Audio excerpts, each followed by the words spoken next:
Hi everyone.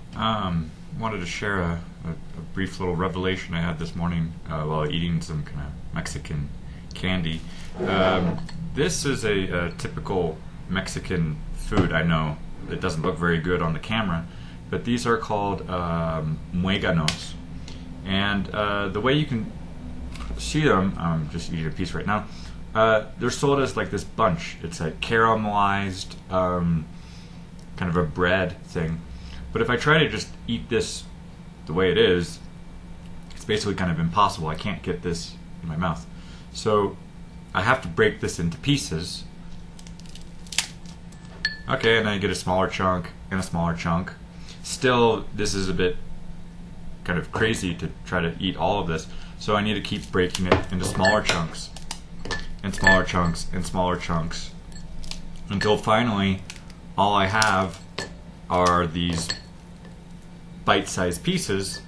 And finally, when I go through the bowl and I keep breaking this into pieces and to pieces and to pieces and pieces, and things are connected, as you can see, and still I'm making smaller and smaller pieces that are literally bite-sized. So why am I talking about this?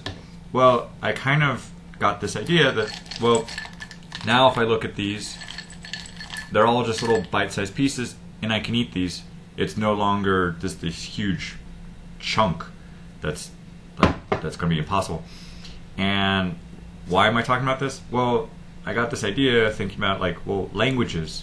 When you're studying languages, you get the impression it's this big chunk. And if you look at it that way, it's probably going to be kind of a very daunting, difficult task. But if you can figure out a way to break this into pieces, and literally bite-sized pieces, well, later when I look at the bowl, all there is bite-sized pieces. I no longer have this huge chunk that I think is going to be impossible. And I suppose the trick for you, when you're learning a foreign language, or any language, or any other skill, or any other topic that you need to learn, figure out how to take this big chunk and get into bite-sized pieces. And I think the other corresponding image I can think of is a puzzle. And when you're doing a puzzle, you have all these pieces, they're all scattered around, and you don't really necessarily know how they're connected, or where they should go, or what order. And sometimes the order isn't important. Maybe you can have a method for putting those pieces together. Maybe you find the borders of the puzzle, and then you try to get that structure in place, and then you find all the pieces that kind of connect. So eventually you see literally a big picture. Some people, when they're doing a puzzle, they have the box that the puzzle comes in, and they're looking at the picture, and they go, oh, this piece, oh, that should go here. But this piece down here, oh, that should go, oh, okay, yeah, I see what that is. Oh, that color, that connects over here, or this line, that line needs to continue.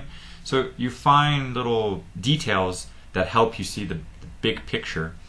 And between these two ideas of breaking a big chunk into smaller chunks that you can manage, and then putting the pieces back into something that works or is coherent, I think that's an important aspect of the learning process.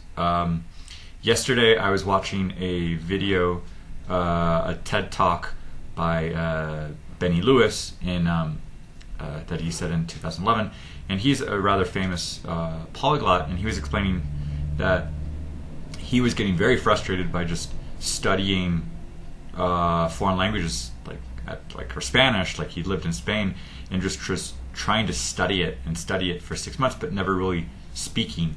And I think his approach is speak already from day one. Don't waste your time. And when I mean don't waste your time, it's don't prolong the process where, I mean, it's like looking at this huge chunk where, okay, I have to understand every single piece before I can speak, and that I think is not fruitful. I think if you can say, I'm going to learn this little piece, and I'm going to use that, and then I'm going to come over here, I'm going to learn this piece, put this together, okay, yeah, maybe it fits, it works together, it's compact. Maybe I'll learn this piece, oh, these two fit together, and little by little I have some structure, I have some experience. But if I just wait months and months and months before speaking, then it's a very difficult process. It's very frustrating. And but I don't necessarily mean don't use grammar books or just have a completely free structure or don't use methodology. That's not what I'm saying. You kind of have to figure out what the methodology is for you, what works. But it's also the discovery that's a very important process, and the repetition and the exposure and not being afraid to make mistakes.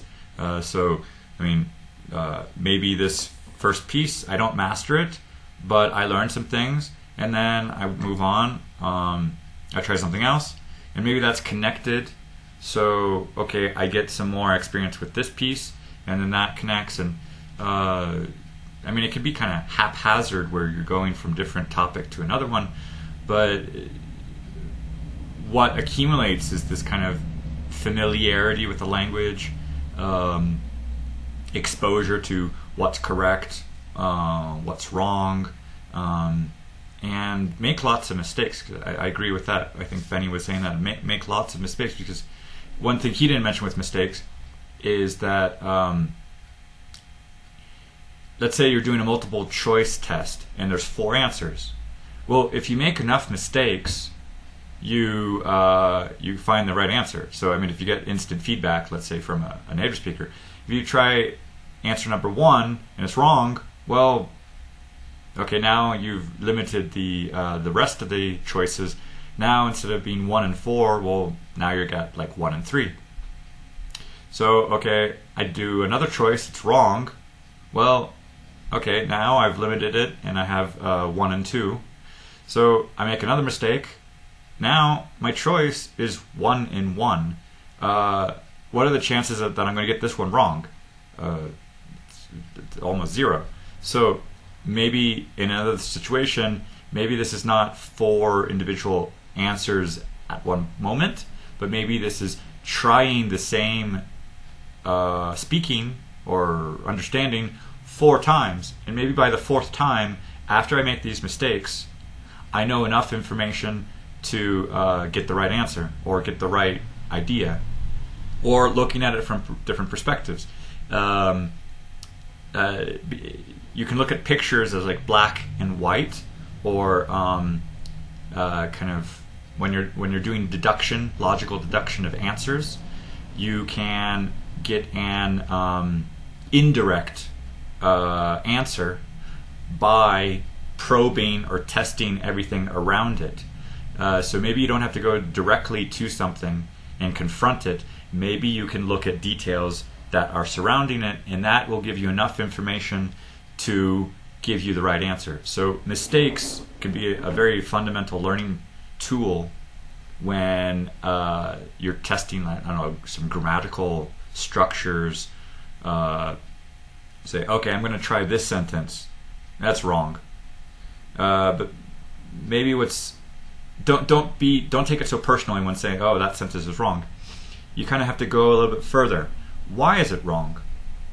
Was there something in here correct? Was everything wrong, or was it just 2 little things? So start to get into those details, and then start to isolate. Okay, this piece was correct. Why was that correct? Okay, now be in this sentence is maybe a little different.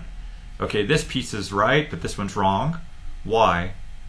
Okay, this one's correct here, but it's wrong here. This one's correct here, but it's wrong here. Why? So start to kind of isolate and pick apart where the things are correct and where they're wrong, and eventually you'll get down to this last answer, and you say, oh, because of these other examples that I've looked at, and this is right and this is wrong based on context or maybe if it's vocabulary and it's maybe maybe the wrong style, the wrong register, if it's formal, informal, or some nuance or detail in a vocabulary word, it might not be the appropriate one for that context.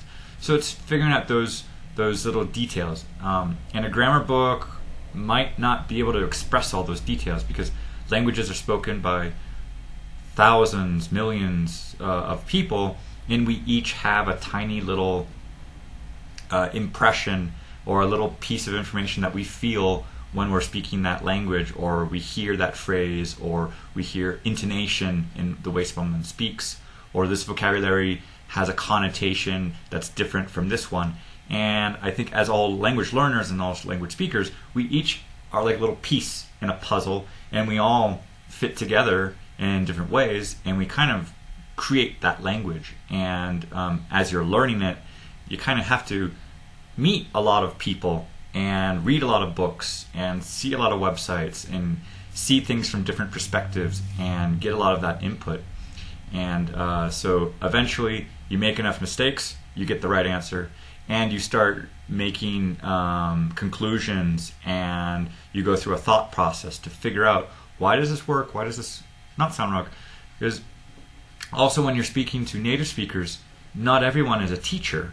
I have the experience, I have a long experience as being a teacher, so I have had to study all these rules, and when people ask me why or how, I can go find an answer. But when you usually talk to a native speaker who hasn't become a teacher, who hasn't gone through any training for a teacher, you ask them, well, why do you say it this way? And they say, I don't know. It just sounds good that way. It just sounds correct. So later, when you want to go into a grammar books as a learner, maybe that isn't necessarily the best approach.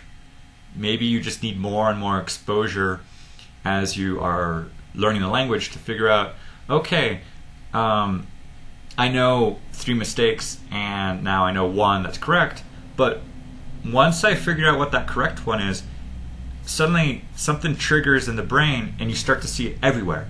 And you start to perceive many little details, and you go, oh, like, I'm just discovering this. And then maybe the reality is like, no, it was there all this time, but you just turned on a switch that says, oh, I recognize this thing, this new vocabulary word, this grammar structure, and you're being attuned to it, and you pick it up. It's like on your radar now, and it's like before your radar was turned off, you didn't see anything, or you put on like some special goggles, and now you can see all these details. That's kind of like what happens when you learn something new, a tiny little piece, and then you own it. It's yours. When you kind of figure this thing out, and it's no longer these mistakes, and you got it correct, you own it. It's yours. That's your piece of information that nobody can take away from you. And when you start getting, I know this piece, and I know this piece, and I know this piece, I know it well, and I can feel that, oh, it sounds good. I know, I can recognize when it's correct. When you get enough of those pieces, your confidence starts to really build, and then you start to get even more positive feedback from native speakers. Maybe at first they're saying, oh, this is wrong, you need to work on your pronunciation, oh, your grammar is wrong there, or oh, that's not the right vocabulary word. It's a bit of a pessimistic, negative approach. I mean, you have to be careful. I mean, it's good to have that feedback so you know where are your weak areas that you need to work on.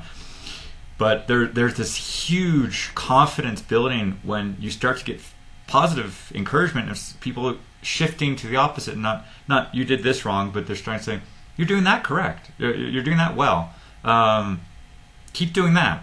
That was successful. That you did great. And suddenly you have more and more confidence. And these mistakes, you don't take them personally, and they're tools. They're part of the learning process. But don't take them as an attack on your self-esteem or your persona, or it means that you're a bad learner. Nobody's a bad learner. We all have this potential. Maybe some people think it's innate, but it's really kind of learning skills, learning tools that will help you learn this. But so I think I've been talking a lot and I've exposed a lot of ideas, But I really like this idea that I was thinking about with these Mueganos, that you really have to break a language down into bite-sized pieces, and then you kind of figure out, like a puzzle, to see the big picture, and start just practicing on a daily basis is really key, and I can't stress that enough. So thank you for listening. And since today is December 31st, and tomorrow for some people is already January 1st, 2016, I wish all of you who are watching, thank you for watching, a wonderful new year. I hope you accomplish all your goals that you set for yourself in 2016, and don't give up. That's really important. Constant determination, constant practice. Don't give up. If you fail, tomorrow is another day. You can practice again. You can try it. Stand up. Keep going. Don't let go. Don't give up. Just keep going. Be really tenacious about your goals, and make sure that when you're going to set a goal, it's not this impossible thing, but kind of think about it in an approach that you're going to be able to do this piece, you're going to be able to do this piece, and eventually you're going to get there, and nobody's going to stop you. So, best of luck to all of you. Take care.